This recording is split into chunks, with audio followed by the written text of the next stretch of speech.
Pemirsa, di Hari Lingkungan Hidup Sedunia, aktivis maksud kami lingkungan melaporkan pencemaran habitat gajah Sumatera ke Polda Riau. Pembuangan limbah B3 ilegal disinyalir menyebabkan kerusakan lingkungan dan ekosistem tua langka. Aktivis Yayasan Anak Rimba Indonesia mendatangi Polda Riau di Jalan Patimura, Kota Pekanbaru. Kelompok pecinta alam ini melaporkan pencemaran di sekitar Taman Hutan Raya Sultan Syarif Qasim II di Kabupaten Siak. Pegiat lingkungan meminta Polda Riau menyelidiki kerusakan hutan dan aliran sungai di habitat gajah Sumatera tersebut. Menurut Ketua Anak Rimba Indonesia, Mateus, telah terjadi pencemaran limbah bahan berbahaya dan beracun atau B3 di kawasan seluas 300 hektar. Pencemaran ini dikhawatirkan mengancam kehidupan satwa gajah, tanaman langka, dan masyarakat di sekitarnya karena air sungai Takuana terkontaminasi zat berbahaya.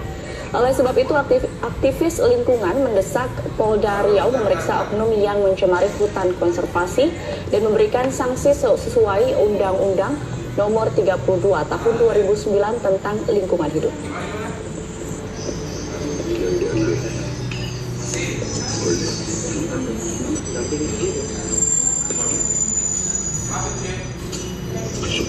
Pemirsa, seperti apa kerusakan lingkungan yang mengancam habitat gajah Sumatera? Kita langsung ngobrol dengan Kepala Suku Yayasan Anak Rimba Indonesia atau ARIMBI, Mateus Simamora. Selamat pagi, Bang Mateus. Selamat pagi, Gadis. Ya, Bang Mateus, dari temuan Anda, pencemaran limbah yang terjadi di Taman Hutan Raya Sultan Syarif Qasim II ini sebetulnya limbah apa, Bang? Dan sudah berapa lama ini terjadi di Taman Hutan Raya? Baik. Untuk sementara kita duga karena ini limbah minyak, kita duga ini hasil eksplorasi PT Chevron Pacific Indonesia. Sebaran limbah tersebut sudah mencapai kawasan konservasi Taman Hutan Raya Sultan Syarif Qasim Minas dan kawasan Swakamaga Satwa Balai Raja, di mana di tempat itu memang sebagai habitat gajah Sumatera. Itu Mbak Gadis. Kalau kita bicara luasan, ada berapa titik atau berapa luas yang terdampak oleh pencemaran ini? Khusus di Pulau Rokan sendiri itu ada sekitar 900-an titik, tapi karena ini belum pernah dilakukan audit lingkungan oleh Kementerian Lingkungan Hidup, maka belum ada data yang pasti.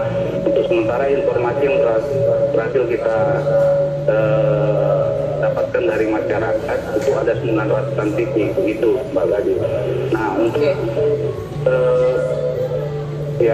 untuk kawasan Taman Hutan Raya di mana itu ada pusat pelatihan gajah, itu di sepanjang Sungai Takuana, tempat gajah itu mandi dan minum, begitu Mbak Gadis.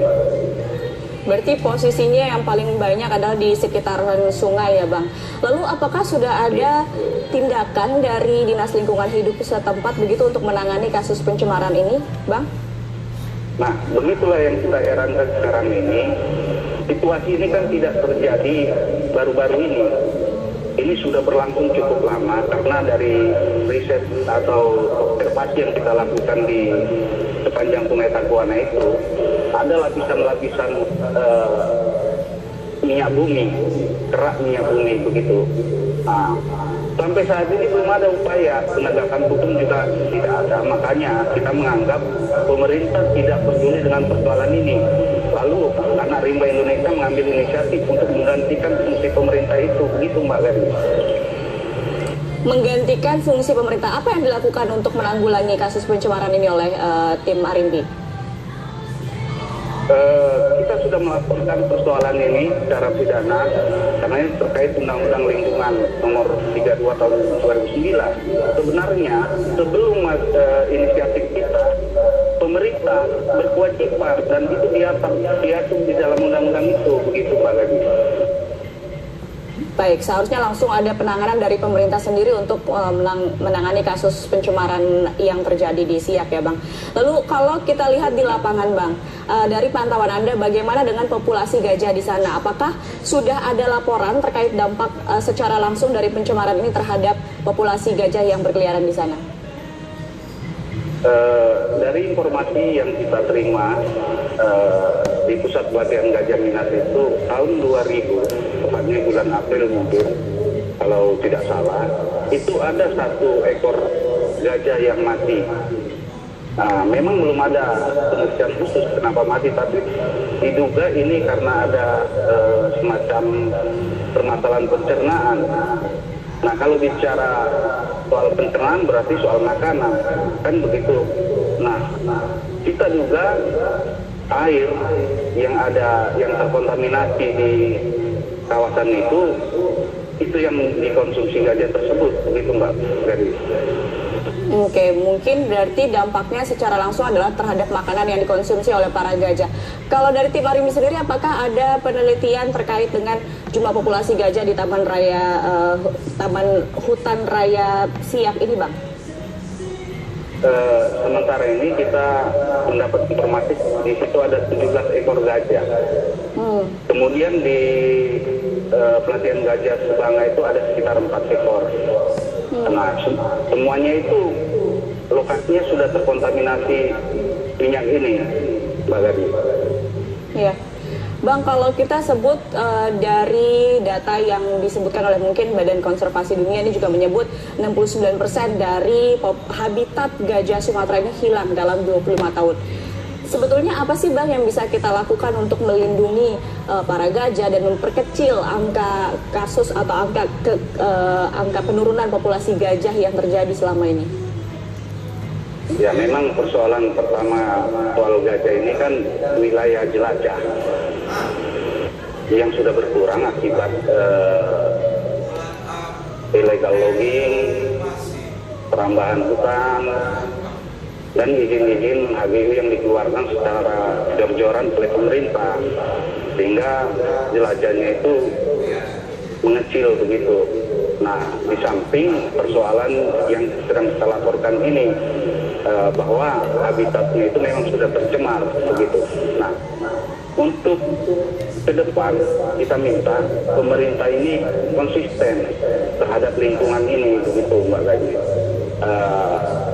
Apapun misalnya kerjasamanya dengan perusahaan-perusahaan untuk menghasilkan devisa itu tetap memperhatikan persoalan lingkungan, jangan mengabaikan itu begitu. Untuk sementara ini kita menuntut agar dilakukannya pemulihan tanah terkontaminasi minyak di wilayah kawasan konservasi itu Mbak tadi.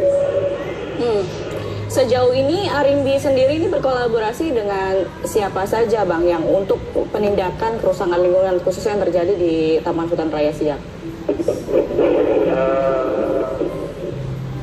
Kita sudah berkoordinasi dengan Polda Riau karena pihak-pihak terkait lainnya memang susah untuk ditembus. Nah, untuk Chevron sendiri kita sudah layangkan somasi, tapi ya memang seperti itulah situasi kita saat ini. Susahnya ini kendalanya di mana Bang? Boleh dijabarkan lagi kesulitan dari Arimbi untuk menembus pihak-pihak yang harusnya bertanggung jawab atas kerusakan lingkungan yang terjadi ini? Garda terdepan itu, Pak Gadis, itu Kementerian Lingkungan Hidup dan SKK Migas yang terkait langsung dengan produksi minyak ini, Pak Gadis. Nah, mereka selama ini kan tidak memperhatikan persoalan lingkungan. Makanya hal ini terjadi bertahun-tahun begitu. Baik, terima kasih Bang Mateus sudah bergabung bersama kami dari Pekanbaru Riau. Semoga ada aksi nyata ya dari pemerintah dan juga kita semua untuk melindungi populasi dan juga habitat gajah. Terima kasih Bang Mateus. Ya, sama-sama Mbak Garis. Pemirsa, usai Headline News pukul 9, Selamat Pagi Indonesia akan kembali dengan sejumlah informasi menarik lainnya. Tetaplah bersama kami.